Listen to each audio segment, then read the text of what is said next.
episode of Happiness from the Inside Out, we are talking about oxalate intolerance. I'm really excited about this. I know I always say that, but anytime I share something that might be a big piece of the puzzle for you, I find it really exciting because it might mean that you will finally start feeling better. So, oxalates are molecules found in certain food, and they are considered anti-nutrient because they can bind to certain minerals, especially calcium and magnesium, and prevent their absorption in the body.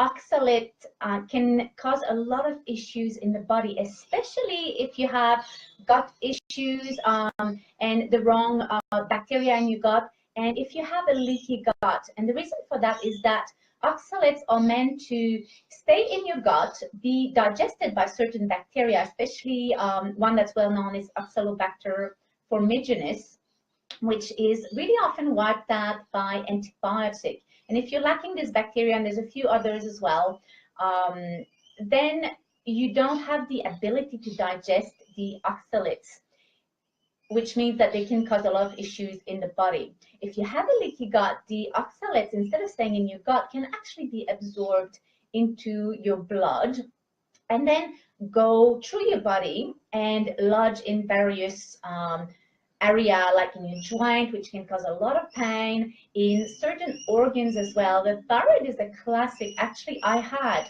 a client just yesterday who was telling me that she had this really intense pain in her thyroid.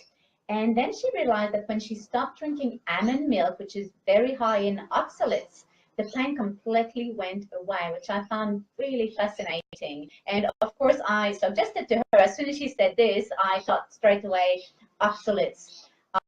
So we're trying her on the low oxalate diet at the moment, and hopefully that will help her a lot.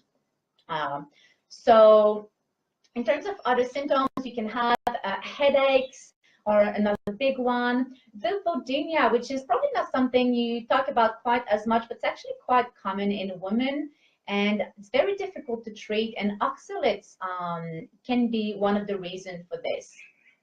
Eye pain, burning feet, not quite as common, but if you do have this, then oxalates is very likely an issue for you. Frequent urination or painful urination, burning stools, or things like cloudy urine, sandy stool is described as well. These are some of the more classic symptoms. And then, of course, I didn't talk about the most known one, which is kidney stones.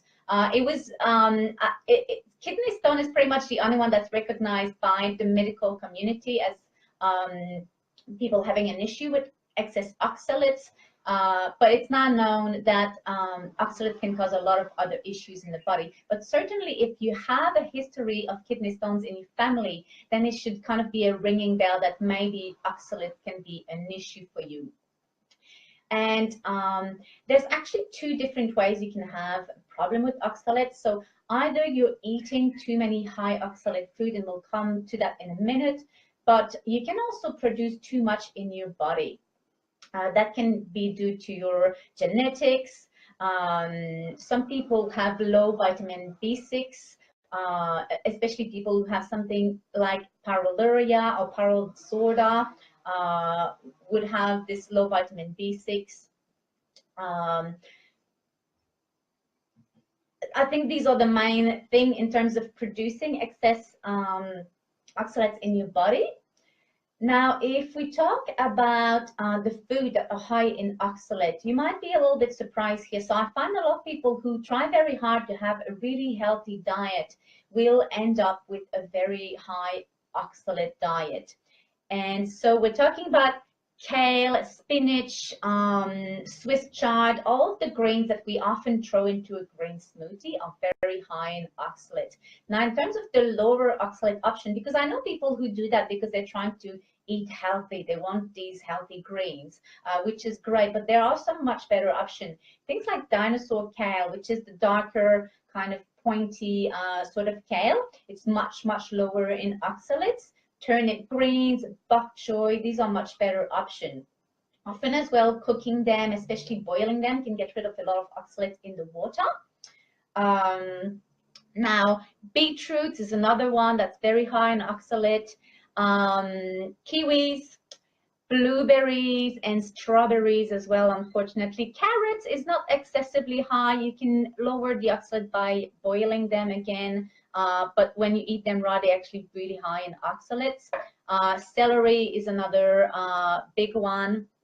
And then things like cocoa, black tea. I had a client who was drinking 10 cups of black tea a day, and she had lots of pain issue in her body, and even little crystals appearing in her wrist. We figured that was probably caused by oxalates as well. Things like quinoa, amaranth, buckwheat, all kind of the healthier grain that we might start eating a little bit more of when we go in a gluten-free diet, or unfortunately very high in oxalate. Again, you can lower the oxalate by boiling those and getting rid of the water. Chia seeds, another one that a lot of people eat a lot of when they're trying to get healthier. Unfortunately, they are very high in oxalates as well. And then one of the biggest problem is almond meal or almond flour, or just almonds in general. They are very, very high in oxalates and can cause a lot of issue if you do have oxalate sensitivity or oxalate intolerance. In terms of replacing some of those, so I talked about how to replace the greens. In terms of nuts, so most nuts will be high in oxalate. You can replace them with seeds. So things like pumpkin seeds of pepita, sunflower seeds. You can actually make seed milk, similar to the almond milk that you might make. Or there's also like seed paste, pumpkin seed paste. It actually tastes very similar to other nut paste. And it's a really good replacement. And you can make flours as well by grounding the sunflower seeds and the pumpkin seeds. So that's a good way to still have a nutrient-rich diet, but reducing the oxalate in your diet. Something I haven't talked about is the relationship between yeast and oxalates. So very often people who have tried to get rid of yeast with the anti-Candida, low sugar diet, low carb diet, maybe some antifungal, and they just can't get rid of those yeast. It can be caused by oxalate issues. There's various reasons for that, but just something to be aware of. If you've been struggling with yeast for a long time, that can be one of the reasons. And people who have unresolved gut issues, gut pain especially, but also constipation and diarrhea that is not resolved by all the other classic intervention, or the diet like the SCD, the GAPS, the SIBO diet, or the low FODMAPs. If you're still having gut issues after doing those, just consider that maybe the oxalate could be an issue for you. They can also cause pain in the gut if the gut is already a little bit inflamed. So something to think about. I think these are the main things I wanted to share. I'm just having a look at my notes here to be sure I didn't forget something big that I wanted to share with you. In terms of how to go about reducing the amount of oxalates, that's actually quite a big important point.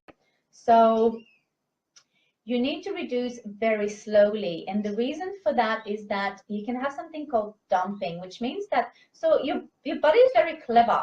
So any given opportunity to get rid of something that is unhealthy in your body will jump on this opportunity. So as you lower the amount of oxalate in your diet, your body will think, oh yes, I can finally get rid of some of those oxalates that I have stored in the thyroid or in the joints. So while this happens, it can cause a lot of unpleasant symptoms like feeling inflamed, feeling achy, sometimes even flu-like symptoms. So because of that, it's better to reduce the amount of oxalate you eat very slowly. So maybe you'll start by dropping spinach, and then you'll just drop one food at a time until you're on a fairly low oxalate diet, and see if this helps. But if you do feel really bad, when you cut down oxalate food, is actually a very big indication that you have a lot of oxalate stored in your body. So just know that you might feel worse before you feel better. Okay, I think these are the main things I wanted to talk about today. I hope this was helpful. As always, I love to hear from you, so don't be shy. Just put a few comments in the chat section or just email me with any questions or comments. I would love to hear from you if you have tried the low oxalate diet, if it was helpful for you. And I'll talk to you next week. Have a beautiful end of your week, everybody.